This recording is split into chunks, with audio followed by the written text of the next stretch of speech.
الحمد لله الذي غرس لنا شجرة طيبة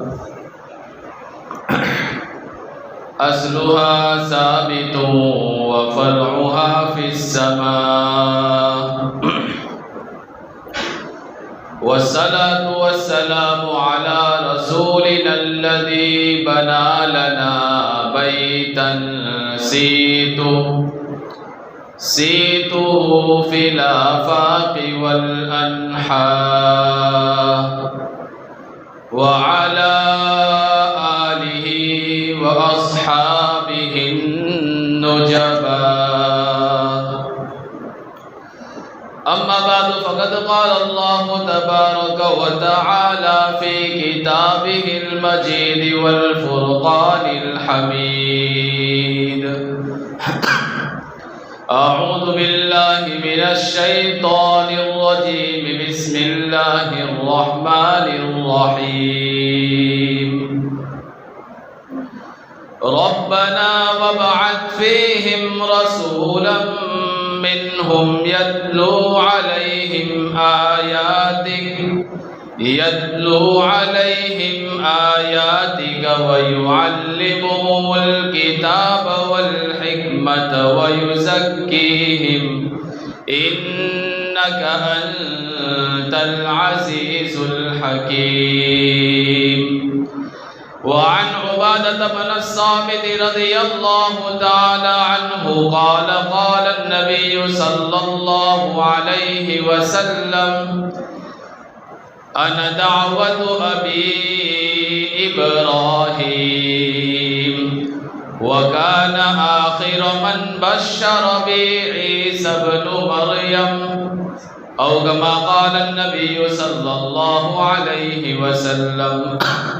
صدق الله العظيم وصدق رسوله النبي الكريم، ونحن على ذلك لمن الشاهدين والشاكرين، والحمد لله رب العالمين.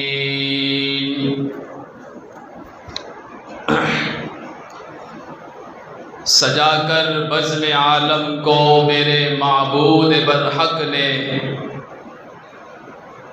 سجا کر بزم عالم کو میرے معبود برحق نے، پھر کس انداز سے محبوب کو پیدا کیا ہوگا.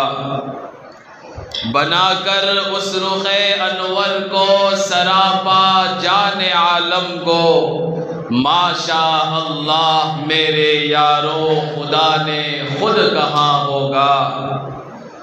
تمام ابرار اور اصحاب سے ہیں انبیاء افضل، تو پھر کیا شان اس کی جو امام الانبیاء ہوگا. خدیجہ، عائشہ، حفصہ وہ کیسی دلہنیں ہوں گی، دلہا جن پاک ماؤں کا حبیب کبریا ہوگا. رقیہ، ام کلثوم، فاطمہ، زینب کے کیا کہنے. رقیہ، ام کلثوم، فاطمہ، زینب کے کیا کہنے کہ جن کا باپ محبوب خدا خیر الورا ہوگا.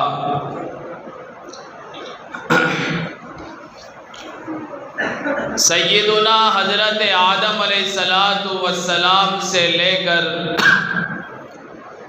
سیدنا حضرت عیسیٰ علیہ السلام تک جتنے انبیاء اس دنیا میں تشریف لائے، اگر یوں کہا جائے کہ سب کے سب خود آئے تو غلط نہیں ہوگا. حضرت آدم علیہ السلام خود آئے، حضرت شیس علیہ السلام خود آئے، حضرت نوح علیہ السلام خود آئے، داؤد و سلیمان علیہ السلام خود آئے، حضرت ابراہیم و اسماعیل علیہ السلام خود آئے، حضرت یعقوب و یوسف علیہ السلام خود تشریف لائے، حضرت موسیٰ، حضرت عیسیٰ علیہ السلام خود تشریف لائے، لیکن قربان جاؤ آمینہ، تیرا لال خود نہیں آیا بلکہ ابراہیم نے مانگ کر لیا ہے علیہ السلام۔ اسی لیے نبی کریم صلی اللہ علیہ وسلم نے ارشاد فرمایا انا دعوت ابی ابراہیم، کہ میں اپنے والد محترم حضرت ابراہیم علیہ السلام کی دعا ہوں، وانا بشارت عیسیٰ ابن مریم، اور حضرت عیسیٰ ابن مریم کی بشارت ہوں۔ تو بہرحال نبی کریم صلی اللہ علیہ وسلم کو حضرت ابراہیم علیہ السلام نے مانگ کر لیا ہے، اور یہ دعا ایک تاریخی دعا ہے۔ قرآن کریم یوں کہتا ہے ابراہیم علیہ السلام نے بیت اللہ کو تعمیر کیا، ساتھ میں معین مددگار اسماعیل علیہ السلام ہے۔ اندازہ لگائیں جو گھر بن رہا ہے اس کا نام بیت اللہ ہے، گھر بنانے والے کا نام خلیل اللہ ہے، مدد کرنے والے کا نام ذبیح اللہ ہے، جس رب کے لیے بنایا جا رہا ہے وہ اللہ ہے، اور اس گھر کی تعمیر کے بعد جس نبی کی آمد کی دعائیں کی جا رہی ہے وہ محمد الرسول اللہ صلی اللہ علیہ وسلم ہے۔ بنانے والا خلیل اللہ ہے تو پھر ساتھ دینے والا ذبیح اللہ ہے۔ یہ بیت اللہ سارے عالمین کے لیے ہدایت ہے، جسے ہدی للعالمین کہا جا رہا ہے۔ ادھر عرش پر رب العالمین تشریف فرما ہے، اور فرش پر آنے والا نبی رحمت للعالمین صلی اللہ علیہ وسلم ہے۔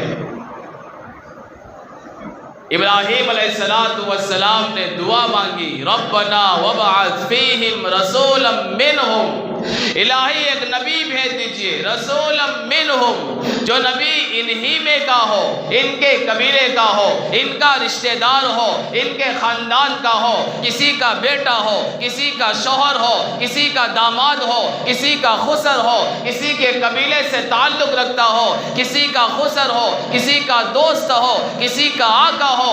اس دعا میں کتنا اثر تھا کہ اللہ تعالیٰ نے دعا منظور فرما لی، اور 9 یا 12 ربیع الاول کو نبی کریم صلی اللہ علیہ وسلم عبداللہ کے گھر میں آمینہ کے بطن سے اس دنیا کے اندر تشریف لائے۔ پھر کیا تھا کہ ہمارے آقا اس دنیا کے اندر تشریف لے آئے، جو صدیق و فاروق کے داماد بن گئے اور حضرت علی کے خسر بن گئے۔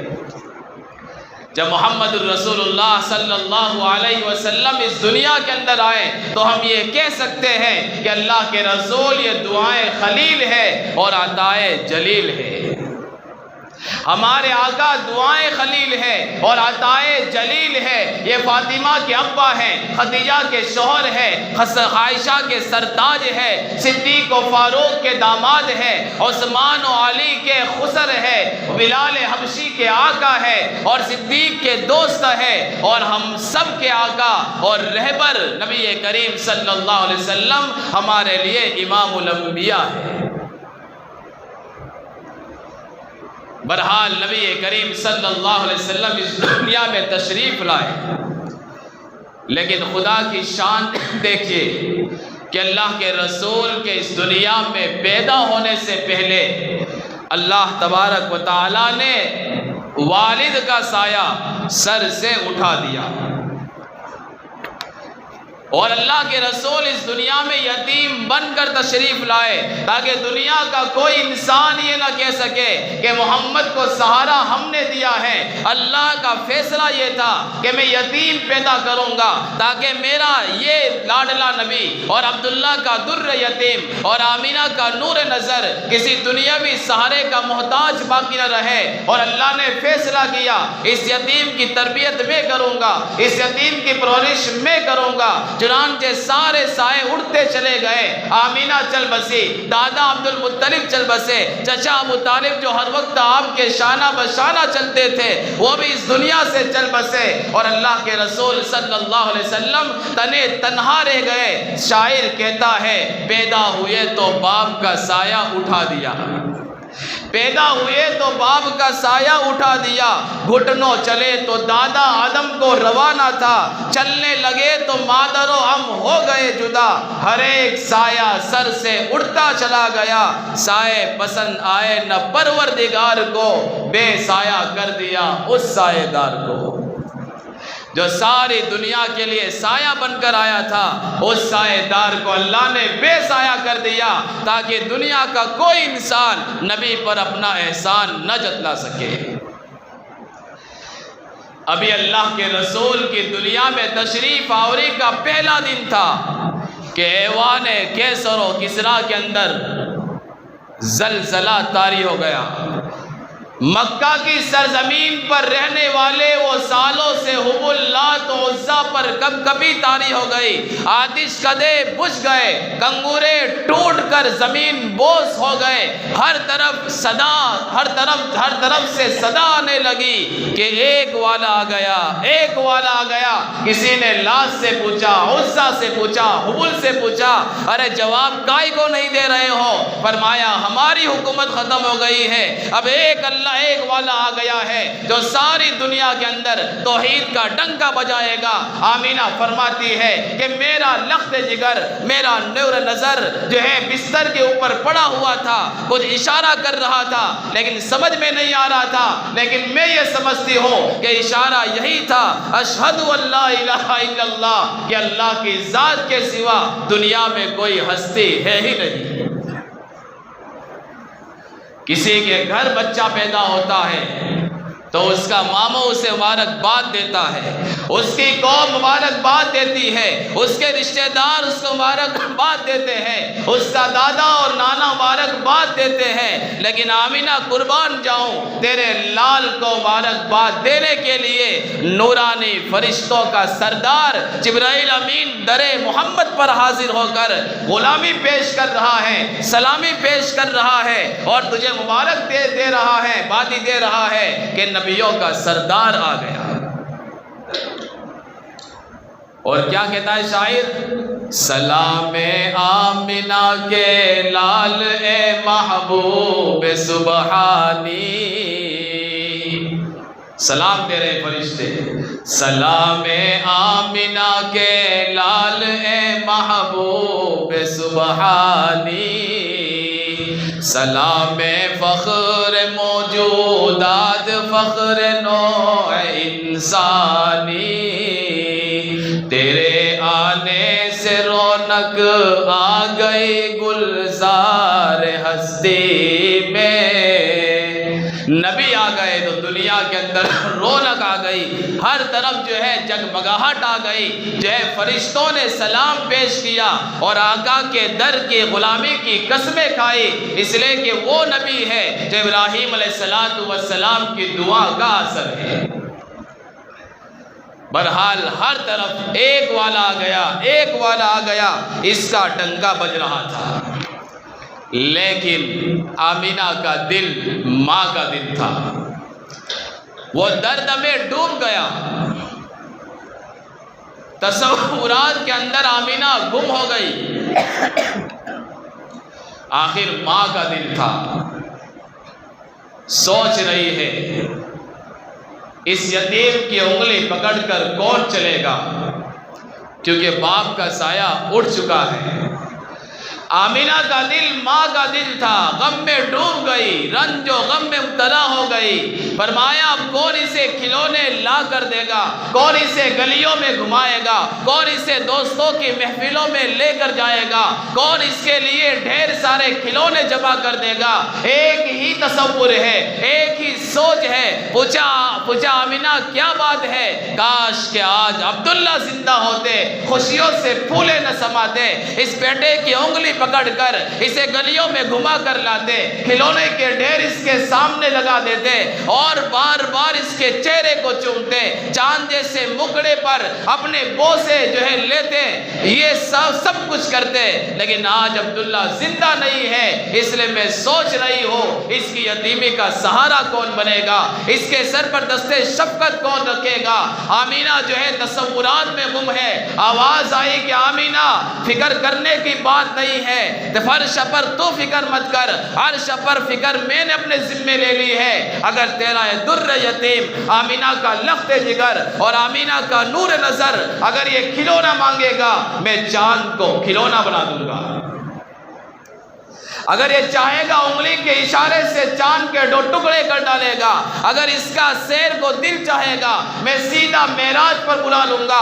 اگر اس کا سونے کا دل چاہے گا، میں بیت اللہ کے حتیم میں اسے لٹا دوں گا، درختوں کو انگلی کے اشارے سے نچا دوں گا، اس کی انگلیوں سے پانی کے چشمے بہا دوں گا۔ بس تو آگے دیکھتی جا۔ لہذا فکر کرنے کی بات نہیں ہے، راستہ چلتے پتھروں سے اسے سلامی دلواؤں گا۔ عبد المطلب آئے، فرمایا آمینہ کچھ نام سوچا ہے؟ کہا کہ کیا سوچوں، جب سے بچہ پیدا ہوا ہے دل پر قابو نہیں ہے، کوئی نام ذہن میں آتا ہی نہیں ہے سوائے ایک نام کے۔ دل میرا ہے، فیصلہ کسی اور طرف سے ہو رہا ہے، اور دل میں آنے والا نام یہ ہے کہ اس کا نام صرف اور صرف محمد رکھا جائے۔ فرمایا سبحان اللہ، فرمایا کہ دادا جان اس نام کا بچہ تو کیا اتنا حسین و جمیل دنیا کائنات میں دیکھا نہیں ہوگا۔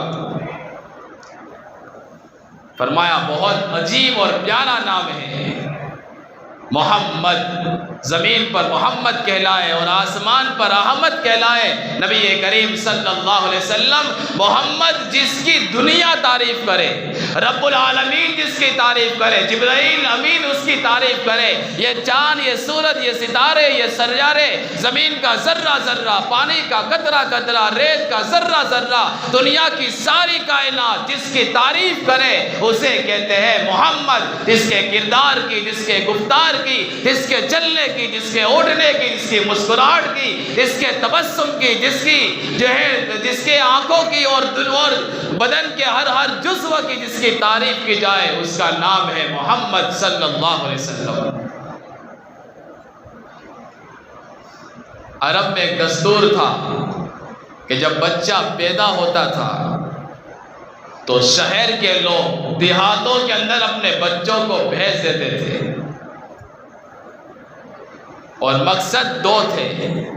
پہلا مقصد یہ کہ ان کی زبان صاف ہو جائے، اور دوسرا مقصد یہ کہ گاؤں کی، دیہات کی آب و ہوا بہت بڑھیا اور صاف ستھری ہوتی ہے، تو جسم کے اندر پھرتیلا پن آ جائے، شجاعت اور بہادری کا جذبہ پیدا ہو جائے۔ چنانچہ یہ نوبت بھی آئی کہ محمد صلی اللہ علیہ وسلم کو دودھ پلانے کے لیے بھیجنا ہے، اور ہر سال عورتیں آتی تھی، دودھ پیتے بچوں کو لے جاتی، دودھ پلاتی اور اپنا گزر بسر کرتی تھی۔ چنانچہ نبی کریم صلی اللہ علیہ وسلم کی پیدائش کے بعد عورتیں آئی۔ اب غور کرنے کی بات یہ ہے کہ سرمایہ دار عورتیں، مالدار عورتیں آمینہ کے دروازے پر پہنچی، اور حلیمہ سرمایہ دار کے دروازے پر پہنچی۔ مالدار عورتیں آمینہ کے دروازے پر پہنچی، اور حلیمہ سعدیہ مالدار کے دروازے پر پہنچی، کیوں غریب تھی۔ کسی امیر باپ کا بچہ اٹھاؤں گی، دودھ پلاؤں گی تو میرا گھر چلے گا، لیکن یہ عورتیں چاہے یہاں چلی جائے، حلیمہ چاہے یہاں چلی جائے، لیکن فیصلہ تو رب کا ہونا ہے، اس میں نہ عورتوں کا کوئی دخل ہے نہ آمینہ کا کوئی دخل ہے۔ عورتوں نے آواز لگائی کوئی بچہ ہے، آمینہ نے جواب دیا کہ ہے۔ فرمایا والد زندہ ہے؟ کہا کہ نہیں، کہا یتیم ہے۔ چھوڑو جی کیا ملے گا، چلو یہاں سے چلتے ہیں۔ ادھر دستے قدرت نے حلیمہ کا بازو تھام کر اٹھا کر آمینہ کے در پر پہنچا دیا۔ آواز لگائی کوئی بچہ ہے؟ کہا کہ ہے۔ کہا یتیم ہے؟ کہا اسی کو اٹھا لیتی ہو۔ اللہ کا فیصلہ یہ تھا کہ فیصلہ تو میں کروں گا کہ در محمد کی غلامی کے لیے میں کس کا انتخاب کرتا ہوں، مجھے محمد کو کس کی جھولی میں ڈالنا ہے اور کس کی جھولی میں نہیں ڈالنا ہے، اس کا انتخاب کرنا یہ میری ذمہ داری ہے۔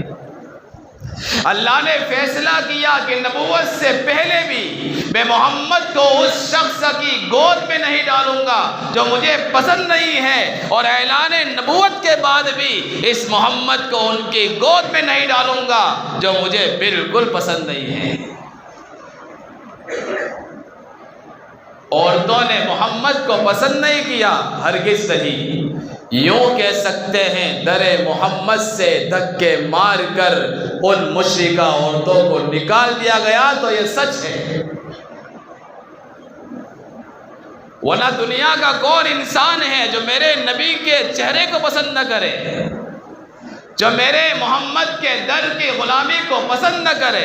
فرمایا کہ انہوں نے محمد کو نہیں ٹکرایا، بلکہ اللہ کا فیصلہ یہی تھا کہ نبوت سے پہلے بھی میں اپنے ناپسندہ لوگوں کے حوالے محمد کو نہیں کروں گا، اور اعلان نبوت کے بعد بھی نہ ابو جہل دامان مصطفیٰ میں آئے گا، نہ ابو لہب آ سکے گا، نہ محمد ابو لہب کی گود میں جا کر بیٹھے گا، بلکہ ان تمام کو میں پہلے سے ہی الگ کر دوں گا۔ اس لیے انتخاب اللہ کا تھا۔ اسے کہتے ہیں بد نصیبی کہ عورتیں در محمد پر جا کر بھی محروم واپس آ گئی، اسے بد نصیبی اور محرومی کہتی ہے۔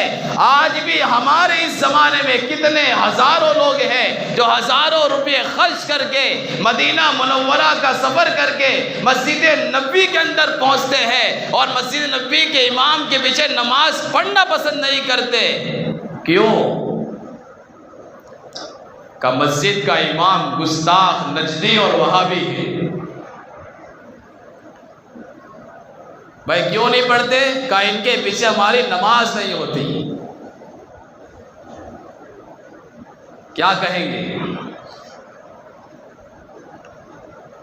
ان سے پوچھو، اتنے دور سے مسجد نبوی کے اندر آئے ہو تو کیا جاتا ہے مسجد نبوی کے امام کے پیچھے نماز پڑھنے میں؟ کا نماز نہیں ہوتی۔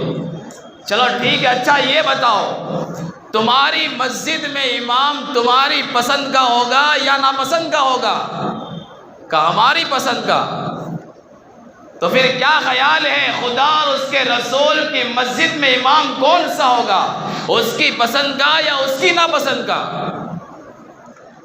آج مدینہ کی مسجد نبوی میں امام ہے وہ اللہ اور اس کے رسول کی پسند کا ہے۔ تمہاری مسجد میں امام تمہاری پسند کا، اور مسجد نبوی میں امام بھی اللہ اور اس کے رسول کی پسند کا ہے۔ میں یہ کہہ سکتا ہوں کہ مکہ کی عورتیں جیسے در محمد سے ٹکرائی گئی، تم مدینہ منورہ جا کر بھی در محمد سے دھکے مار کر نکالے جاتے ہو، اس لیے وہاں جا کر بھی مسجد نبوی کے امام کے پیچھے تمہیں نماز پڑھنے کی توفیق تک نصیب نہیں ہوتی۔ صرف وہاں کی حضوری اور وہاں کا جانا کافی نہیں ہے، عقیدے کا صحیح ہونا شرط ہے۔ حلیمہ کا عقیدہ صحیح تھا، اسے محمد کو اٹھا کر ان کی گود میں ڈال دیا، اور مکہ کی عورتوں کا عقیدہ صحیح نہیں تھا، اس لیے در محمد سے دھتکار کر نکال دی گئی۔ بس اس کے سوا ہم کیا کہہ سکتے ہیں کہ جس ان کا عقیدہ بھی اچھا نہیں، ان کا عقیدہ بھی صحیح نہیں۔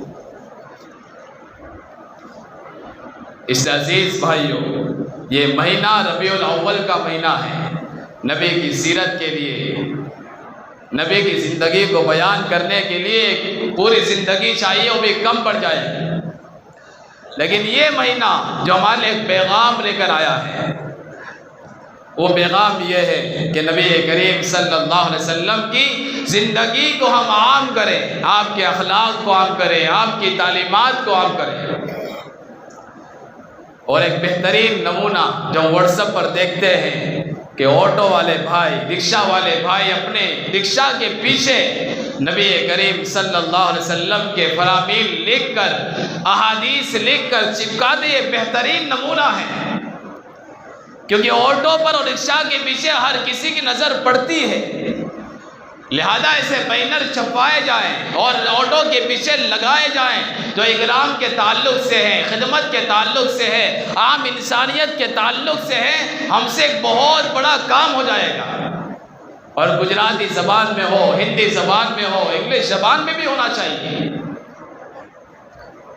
تاکہ ہمارے بھائیوں تک نبی کریم صلی اللہ علیہ وسلم کا پیغام پہنچے، اور یہ جو موجودہ مہینہ ہے یہ اس کے لیے بہترین جو ہے ذریعہ ہے۔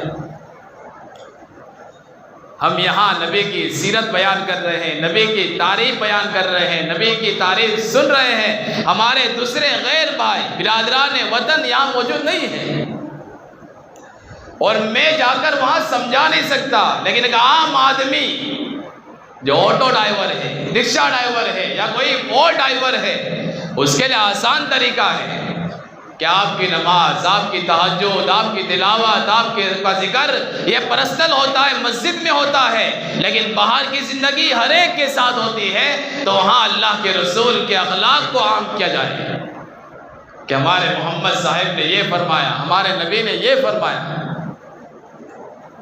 جب نبی کی تعلیمات ان کے سامنے آئے گی تو کشا کشا آہستہ آہستہ یہ لوگ اسلام کی طرف لپکنے لگیں گے، ان شرط یہ ہے کہ ان کے سامنے نبی کی تعلیمات آئیں۔